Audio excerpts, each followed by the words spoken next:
예, 안녕하십니까. 저는 뭐 학문을 하는 사람도 아니고 지리산에 13년을 살다 보니까 저희 고향을 사랑하는 마음에서 지리산과 학예에 대한 뭐 잡문이죠. 책도 뭐 여러 번 내고 학예 맹지도 혼자 힘으로 3년여에 걸쳐서 쓰고 뭐 이랬습니다.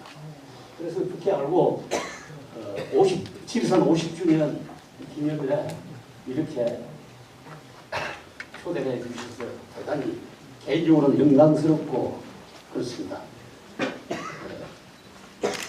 청학동을 이야기하려면은 아주 분야도 넓고 여러 가지가 있는데요.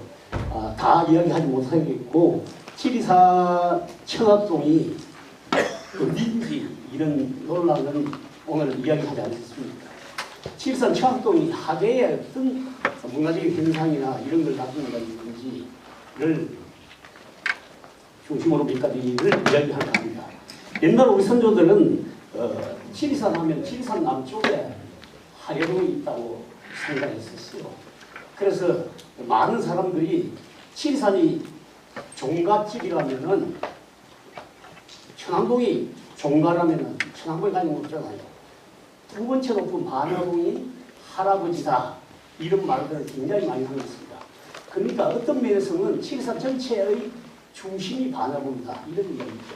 그럼 지리산의 중심이 반야봉이고 반야봉의 남쪽에 있는 곳이 하계동이다. 이렇게 인식을 하고 있는 것 같습니다.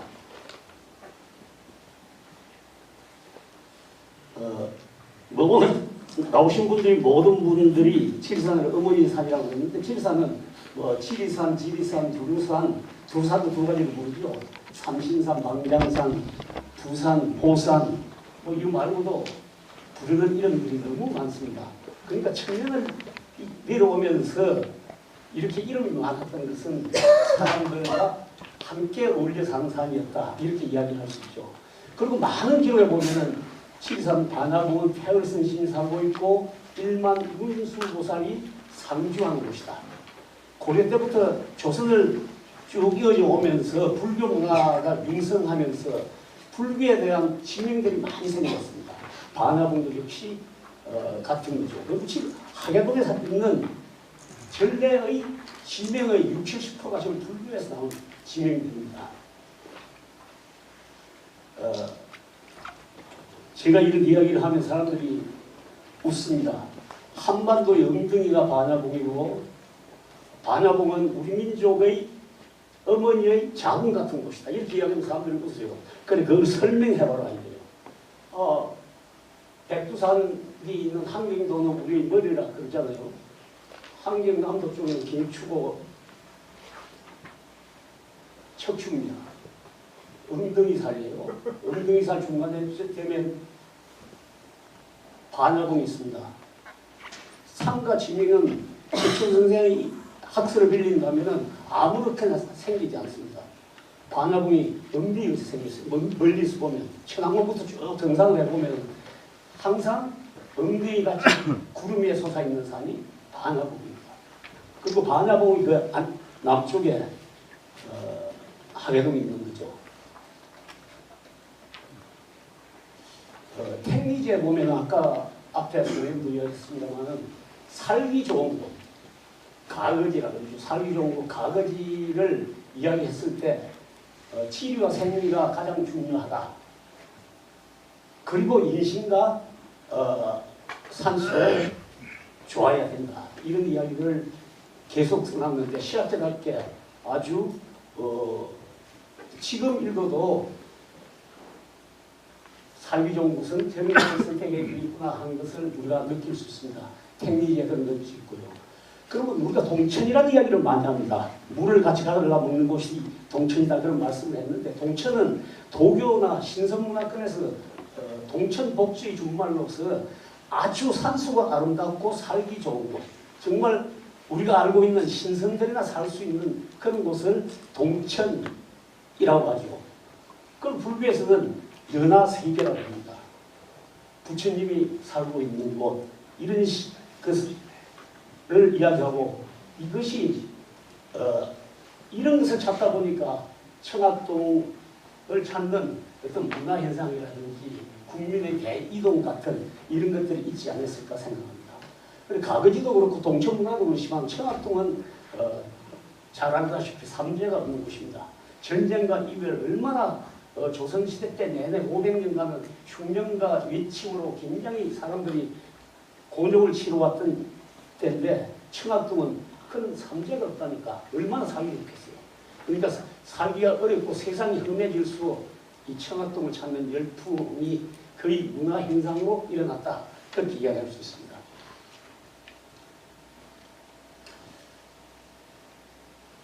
이 산이 반야봉 아래 토끼봉에서 제가 천둥이 내렸을 때 하계동을 내려다보고 찍은 사진입니다. 이게 하계동의 주봉이 꽃심이라고 하는 산이고요. 여기에서 이 둘레의 산을 대충 재보면 거의 거리가 비슷합니다. 구름이 떠 있거나 눈이 쌓여서 반야봉 아래에서 하계를 내려다보면 정말 연꽃이 반쯤 핀 연화반개체라는 것을 느낄 수 있어요. 그래서 옛날 사람들은 하계를 연화세계, 연화반개체, 불교 문화가 보면서 그런 이야기를 많이 하고 있습니다. 하동군에 있는 유일한 국보 제40호 진감선사비, 이 비석은 진감선사라는 훌륭한 선성의 일대기를 적은 거지만 그 비문을 짚고 적은 사람이 더 유명해가지고 굉장히 유명한 국보 중의 국보로 대접받는 그런 비석이죠. 그를 짚고 쓴 사람이 고은치청 선생입니다. 우리나라 문학의 종교라고 하는 고은치청 선생이 쓰는데 여기에 보면은 쌍계사가 있는 하계는 연화세계입니다. 부처님이 상주하는 곳이다. 그리고 호중별주칭을 했어요. 박근혜 대통령 만났을 때 시진핑이가 이 문구를 이야기해가지고 굉장히 신문에 나와서 대서특필된 적이 있었죠. 그런데 시진핑은 지내놓고 보니까 우리나라와 중국의 그 인연을 이야기하면서 12살 어린 애를 우리가 받아서 잘 키워서 큰 학자로 만들어줬다. 감사하게 생각하라. 뭐 그런 생각이 아닌가. 지금 그런 생각이 들기도 합니다. 그래서 거의 1200년 전부터 하계는 연화세계니 호중별류천이니 이런 이야기들을 해왔고 기록들이 많이 남았습니다. 예, 아까 이야기했습니다. 국보 40호 진감선사가 비문에 나와 있는 이야기입니다.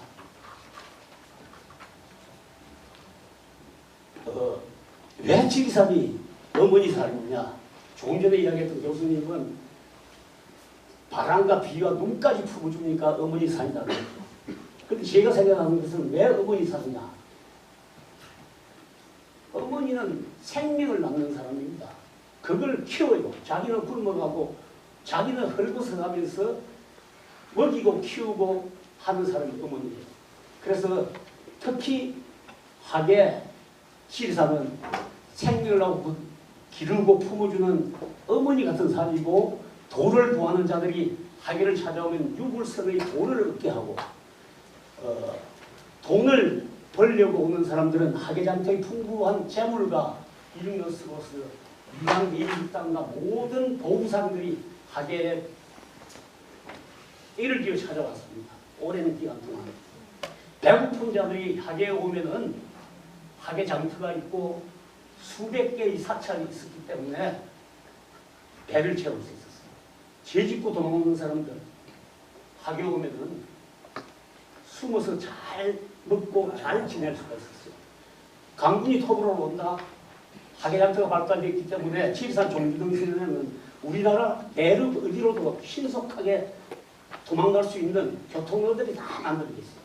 장터목, 백소령, 하계제, 인걸령 어디든지 순식간에 도망갈 수 있는 그런 도망로들이 만들어져 있기 때문에 이런 모든 사람들이 하계를 찾아오면은 목숨을 보존할 수 있고 어머니 품고 안기듯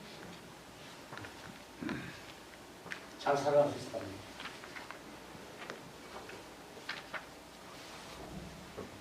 칠산 요한록을 최석기 선생님이 때문에 그 책을 저도 많이 보고 그 전에도 뭐 관심이 있어서 민지를 쓸 때부터 제가 관심이 있어서 많이 봤습니다만 진주교육대 각재현 교수가 쓴 논문을 제가 봤습니다. 최석기 교수님 팀들이 유람록 100편을 다 번역해서 우리가 누구나 볼 수 있게 만들어놨는데 그걸 조사해가지고 칠산 유람록 100편에 나타난 지명을 찾아봤더니 단연코 칠산을 적은 지명이 이리다가 당연하죠. 칠산을 유람하면서 적은 기록이니까. 그 다음에 이가 근소한 차이로 하계동의 지명이 나와 있더라. 이런 걸 봤을 때 칠산 500년 동안 하계를 찾은 선비들, 글을 모르는 사람이 글을 남기진 않았겠죠. 주로 선비들이 남긴 유람록 100편에 갔더니 하계가 칠산의 근소한 차이로 이를 찾아오고 있더라. 대단하죠. 칠산은 3계도 5개 시군에 둘레가 800리라고 하는데 하계는 남한에 있는 1250분의 1밖에 안 되는 작은 면에 불과하거든요. 그런 면에 이런 기록이 남아있다는 것 정말 대단한 겁니다. 그리고 100편의 유람록에 거기에 적혀있던 유람록을 쓴 유자들이 탐방했던 사찰을 조사를 해봤더니 1위부터 5위가 전부 하계에 있는 사찰입니다. 쌍계사, 불이람, 칠구람, 신흥사, 쌍계 전부 하계를 기록해야 했다. 왜 그랬을까요? 상속인간이 아름답다, 불국토다, 호중 멸류천이다, 어머니 산이고 하계 장터가 있고 여러 가지 이유가 있겠지만은 조선시대 때 단과 싸움으로 권력에 밀려났던 불우하게 느끼는 유자들이 칠산을 많이 찾고 하계를 찾은 것은 아마 최치원 선생 때문이 아닌가. 신선이 됐다는 최치원 선생을 하계동에서 찾고 자기도 혹시나 신선이 될 수 있는 길이 있을까. 혹시 신선이 됐다는 고문을 하계동에서 만날 수도 있습니다. 이런 기대와 희망을 가지고 하계를 찾은 것 같아요. 청학동시는 제가 국립고 부탁을 받고 글을 좀 쓰다 보니까 20분 발표할 겁니다. 이래서 중간에 앞에 자료를 좀 쓰다가 뒤에 좀 간추려서 썼습니다. 거기에 보면 제가 초기의 청학동 자료를 좀 실어놨습니다. 고려 때 최초의 청학동을 기록한 이인도 선생의 기록을 썼습니다. 이 이인도 선생은 그때 서울 개성에서 청학동을 찾아서 하계동까지 왔죠. 하계동을 오면서 함사에서 자고 하계동을 가는데 발을 내디딜 때마다 정말 신선의 땅이고 신선이 산다면 고려에서 여기가 아니고 어느 곳에 청학동이 있겠느냐. 청학동 찾아 헤매다가 못 찾고 하면서 바위에다가 세석의 큰 바위에 실을 쓰고 돌아갔습니다. 그리고 제 자료에 보면은 청학동을 노래한 시문 37개 제가 표를 만들어놨어요. 그 만들어놨는데 보면은 3분의 이상이 하계가 청학동이다. 그렇게 기록했습니다. 그 위에는 세석이 2군데, 악양이 3군데, 없다가 4군데 정도의 기록이 되어 있습니다. 그래서 자료를 참고하시고요. 지난번에 국립공원에서 배례로 헬리콥터를 타고 답사를 한 적이 있습니다. 세석 촛대봉. 옛날 기록에 보면 사자봉이라고 있는데 지금은 국립공원에서도 촛대봉이라고 하는 말을 쓰더라고요. 그리고 이 칠산의 어떤 지명들, 특히 하계 쪽입니다. 하계 쪽의 지명인데 등산꾼들이나 문필가들이 옛날 지명을 모르면은 물어보든지 어떻게 해야 되는데 택도 아닌데 다른 어떤 새로운 지명들을 딱 써냅니다. 그래서 저희는 상당히 불만이죠. 그래서 촛대봉도 보면 옛날에 사자머리였다. 세석탄에서 보면 그렇게 보입니다. 그래서 사자봉이라고 하는데 어느 날부터 촛대봉이라는 기록들이 많이 있더라고요.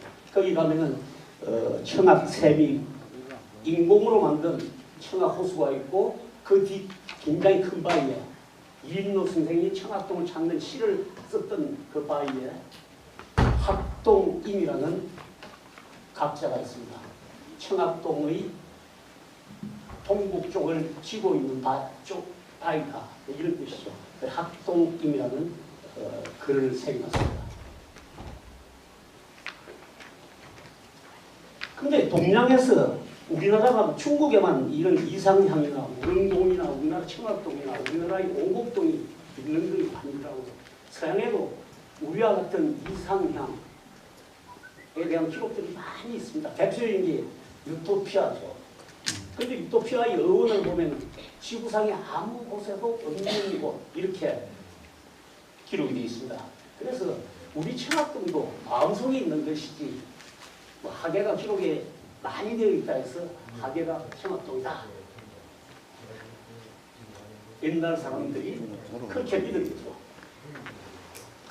중국 사람들이 공부도 이상한 무릉도원, 장자가 이야기했던 아무것도 없는 무화유향, 이런 것들은 다 마음속의 이상향이다, 그렇게 이야기할 수 있습니다. 우리 민족의 오곡동, 청학동, 현세의 삶이 공부하고 어려울수록 저런 걸 찾는 것 같습니다. 이 지도를 보면은 청학동이 표시된 것들이 간혹 있어요.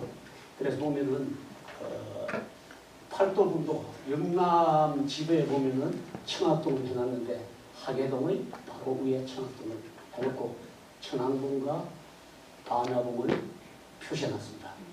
하계동 오른쪽에는 쌍계사를 표시해놨습니다. 1790년에 발행한 팔도지도 경상도 부분인데요. 여기에도 오늘 청학동을 악양이 있고 악양의 북쪽에 하계가 있습니다. 하계가 있고 지리산 반야봉 그 아래에 청학동입니다. 이 지도만 하고 저기가 하계다, 천왕이다, 악양이다 주장할 수는 없지만은 옛날 우리 조선시대 때 지도에 청학동이 표시된 겁니다. 그럼 지금의 청학동은 어떤 곳이냐? 같은 하동에 있죠. 하동에 있는데 청학동은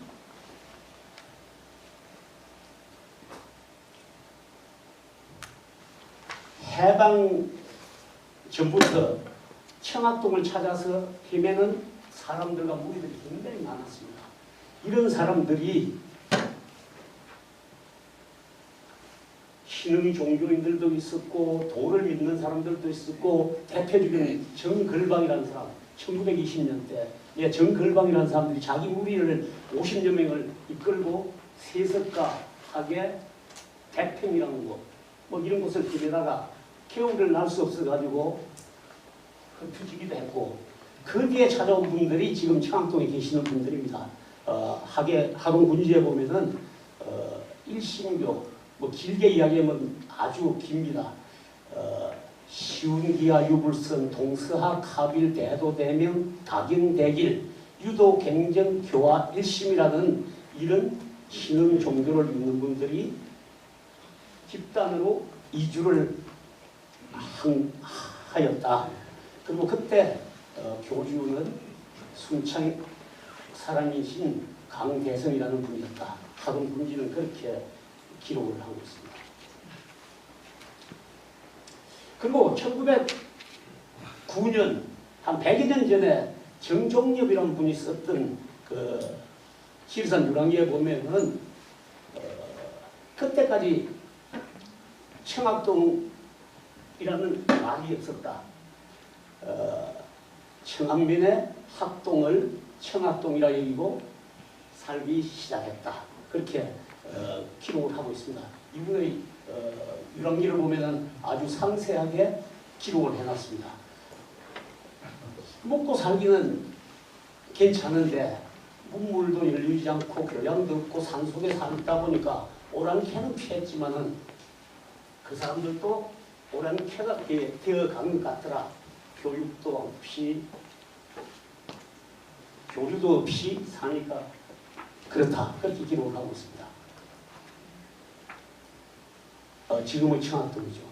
그리고 아까 전시회에 보니까 청학동도를 많이 전시를 해놨는데 제 생각입니다만은 청학동도는 최대한 빨리 연대를 측정해 보면은 1800년대 하대부터 일제강점기에 집중적으로 만들어진 것 같아요. 그게 왜 그러느냐? 많은 청학동도로 보면은 이청리라는 분은 고려 때 사람인데 고려 때 항제하고 할 때 저는 천왕봉이나 저런 글자는 쓰지도 않았고 우리나라에 언급된 적도 없는 그런 자들이거든요. 그리고 백소령에 기록된 많은 이 청학동도를 보면 백소령도 1800년 중하대 때부터 쓰기 시작한 이름이에요. 그전에는 칠령이다, 백세령이다, 뭐 그렇게 불러왔거든요. 그런 것들이 많이 남아있는데 이런 것들을 봤을 때 지금 유통되고 있는 청학동도는 거의 근세에 다시 복사를 하면서 지명이 바뀌던 근세에 집중적으로 만들어진 게 아닌가 저는 그렇게 생각합니다.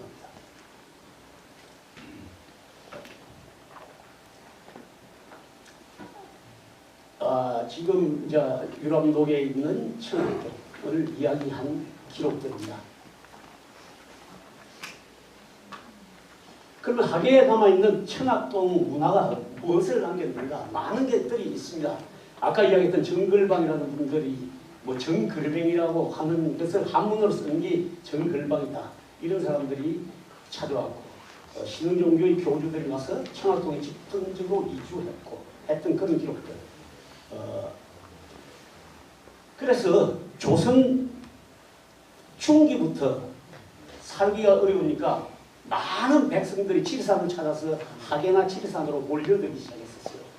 성경을 읽어보면은 1784년에 소설, 요새 또 윤비어죠. 윤비어가 낭자하여 대소민인이 다투어 칠산으로 피하는 사람들이 굉장히 많았다.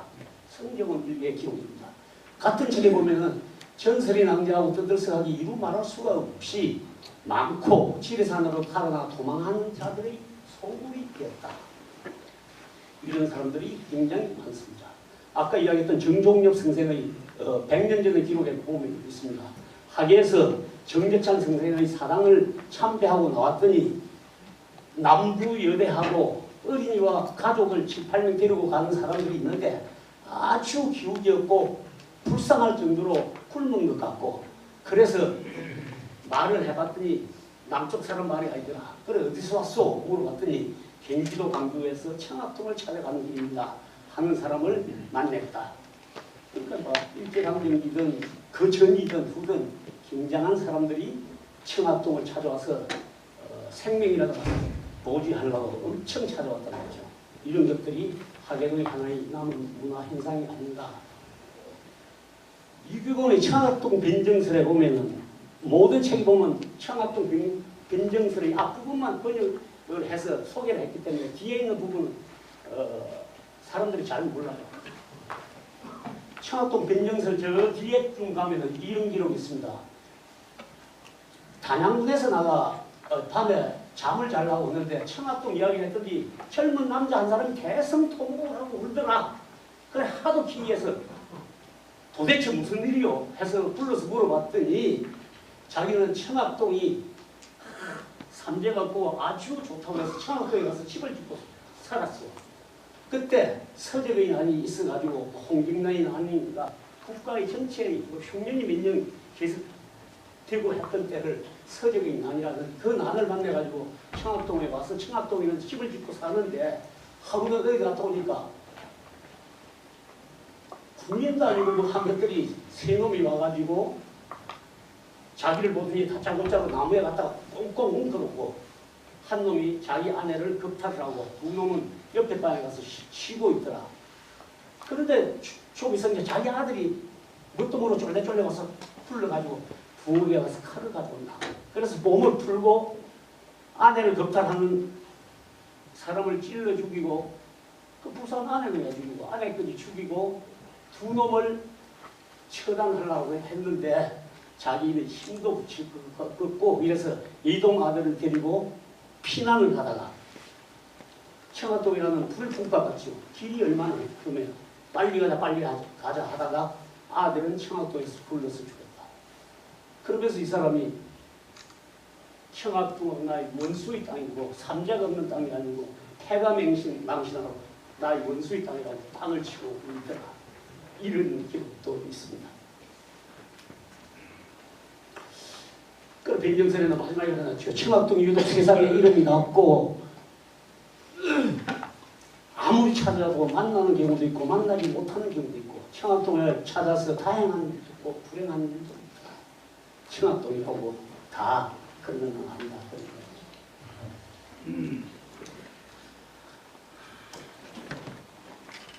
청조 9년에 1785년에 신선마을에서 영모 사건이 일어났어요.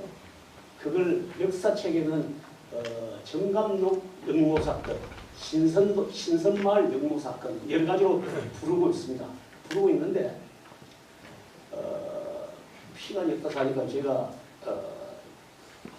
어떻게 설명을 잘할까 하다가 어쩐지 제가 표를 하나 만들었습니다. 이게 신선 영모 사건을 표 하나로 보여주는 거예요.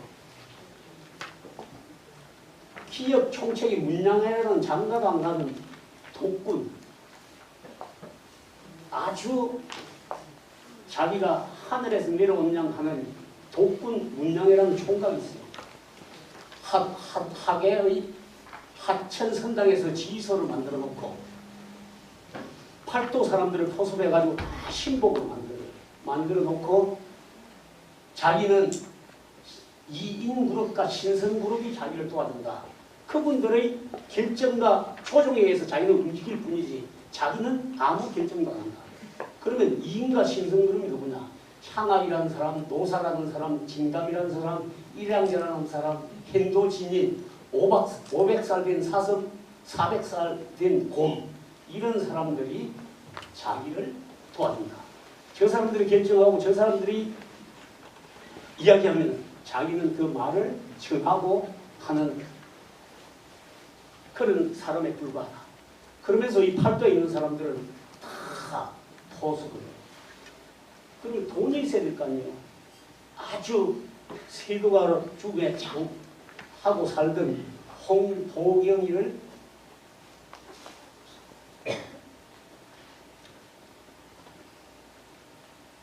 자기들이 자금줄로 만들어. 이 사람이 혹 빠져가지고 하동하게다가 105칸 기와집을 짓고 거사를 준비하는 공부로 삼았어요. 105칸의 기와집.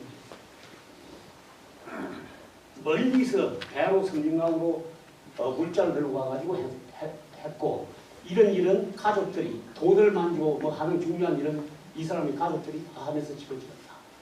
그래서 정감독이나 이 신선그룹이 희기는 대로 거사날까지 받았는데 서울의 총책인 김일용이라는 사람이 겁이 나니까 성공하면 그렇지만 실패하면 삼족을 위라는 그런 지혜를 받기 때문에 마지막 순간에 김이용이라는 사람이 고발을 해서 일망타진이 됐어요. 이것도 청학동 신선 동네에서 청학동을 빌미로 정감록을 빌미로 일으킨 영모 사건이었다. 그렇게 이야기할 수 있습니다.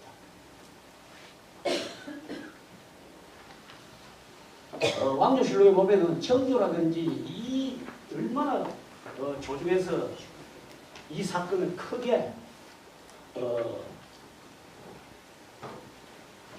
보고 영모 사건이니까 했던 것을 누누이 알 수 있습니다. 성경은 유기나 왕조실록에 보면 상세하게 기록이 되어 있습니다. 땡초사초. 저 선임 나무 계시면 죄송합니다. 이거는 지금 선임들하고 전혀 관계가 없는 담치죠. 불교 국가인 고려가 멸망하고 역성혁명이 일어나자 왕시성을 가진 사람을 보호하고 불교도들이 비밀 결사조직을 만듭니다. 때로는 할빈당으로 나타나기도 하고 여러 가지가 있는데 거기에는 지금까지 실체가 밝혀진 게 없어요. 근당이니 당촌이 이런 비밀 결사하고 연관이 있는 사람이죠. 그래서 김구 선생이 나가 현무에서 나가면 독립군을 조직한다든지 했을 때 그 조직이나 비밀을 어떻게 유지하는 걸 알고 싶어서 꼬치꼬치 캐묻고 그걸 기록으로 남겼어요. 그래서 백범일격이 나와 있는데 거기에 보면은 기가 막히게 하계장터를 옥박 틀어가는 게 그대로 기록이 돼 있어요. 하계장이 최고로 크게 썼을 때 전국의 도구상들 객주가 다 모였을 때 아주 비단 가마가 하나 들어와요. 비단 가마가 딱 들어오니까 큰 상주가 쉬었다 여기나 하고 가세요. 바꿉니다. 그런데 그 중에 한 사람이 게장국을 사가지고 큰 상주에게 게장국을 먹었어요. 그래서 시비를 하다가 큰 상주한테 어떻게 게장국을 먹으라 하느냐. 그래서 시비가 붙어가지고 하니까 다 짜고 가는 거죠. 그 꽃상리를 때려 부수니까 간은 없고 그 안에 기관총, 그러니까 모든 소총이 가득 들었어요. 그래서 하계장터는 가보면 알지만은 백길과 하계 가는, 굴에 가는 길, 하동 가는 길만 막으면은 사람이 통행을 할 수 없어요. 그래서 거기에서 순식간에 하계장터를 다 털고 객주들이 머물고 있는 집거리 가서 돈 될 건 다 털고 쌍계사에서 보이고 순식간에 몇 시간 만에 하계 그 큰 장을 싹 털고 전국의 봉상까지 싹 풀이 잡고는 1년 공사, 1년 총회를 거서 하고 재산을 다 분배해가지고 전국으로 순식간에 튀다는 그런 기록들이 있습니다. 전부 이게 당치와 뭐 그런 연관이 있지 않을까 그런 생각입니다. 그리고 하계는 옛날부터 많은 전설들이 있는데 그 중에 하나가 하계가 망국이 조공을 하면 새나라의 수도가 된다는 이야기, 노르목이라는 그 아주 재미난 이야기들이 전하고 있어요. 그래서 산이 걸어와가지고 거기에서는 큰 새로운 터전이 열리고 새로운 나라의 수도가 된다. 그런데 아까 이야기했던 신선영무 사건이라든지 청학동과 연관된 그런 얘기입니다. 그리고 새로운 꿈을 꾼 장영기 무리들. 장영기는 하계 보리압에다가 산막을 지났는데 거의 한 동네를 이뤘어요. 그리고 왕조시대 때 하늘에 제사를 지낸다. 영국을 꿈꾸지 않는 사람들은 하늘에 제사를 지낼 수 없어요. 이 사람들은 하늘에 제사를 지내는 지대까지 만들어 놓고 있었다. 강군연합이 이극균이가 진주, 사천, 하동, 구에 강군연합군을 데리고 와서 아무리 토벌을 해도 실패하고 패퇴하고 그런 기록들이 계속 있었습니다.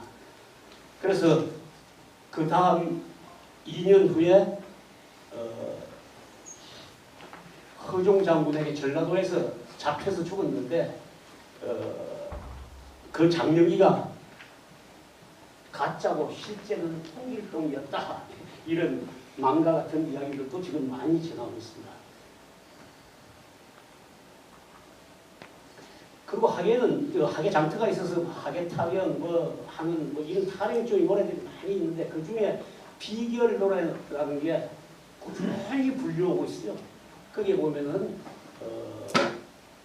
하계의 지병 56개를 차례대로 엮어가지고 노래를 하면서 칠불사에서 산을 넘어서 아마 양사골로 넘어가면서 노래가 끝나는데 여기에 보면은 이런 구절이 있습니다. 쌍계성문 색임돌에 고운설 성생의 필적이라 감머리에 나무목자 나라 손자 분명하고 그 상급지 다 보아도 상불합의 명기로다 하는 것이 있는데 다음의 나라는 송씨가 정감록이나 이런 도참 노래 비슷한 거죠. 지금까지도 남북이 갈라져 있는데 빨치산은 지금도 우리 민족 모두에게 가슴에 큰 의리로 남아 있습니다만 왜 빨치산들이 마지막에 다 칠산에 모인 겁니다. 칠산이 어머니산이기 때문에 모인 거예요. 그래서 그분들이 목숨이나 보전하려고 했는데 마지막에 하계에서 1, 2, 3차 토벌 작전에 의해 가지고 몰살을 했었죠. 이승만 대통령이 이현상을 잡지 않고는 유교는 끝나지 않는다. 그런 이야기 때문에 세 번에 걸친 합동 토벌 작전에서 했었는데 하동 빗정골에 가면은 하계 빗정골에 가면 이현상이 마지막 아지트가 있고 지금도 이현상 추종자들이 지내는 진단들이 만들어져 있고요. 이현상이는 학예의 무명고지에서 사살됐다. 이게 그래가지고 장종 공비들은 투항하라는 삐랍니다. 삐라를 만들었는데 이현상이를 잡은 사람이 누구냐? 참 인과응보라는 게 무섭죠. 학예 출신 오동식이라는 사람에게 사살됐습니다. 예, 지금 청학동이 우리에게 남기는 것이 무엇인지 살기가 어려면 지금같이 먹는 게 풍족하면 누가 청학동 찾아가서 그 산중에 살겠습니까? 배를 헐고 전쟁과 역병이 많고 위침이 잡고 했을 때는 전부 목숨이나 보존하려고 청학동을 찾는 사람들이 굉장히 많았다. 그래서 청학동의 이야기 중에 학예 청학동 때문에 생겨났던 역사 기록들을 몇 개를 살펴봤습니다. 감사합니다.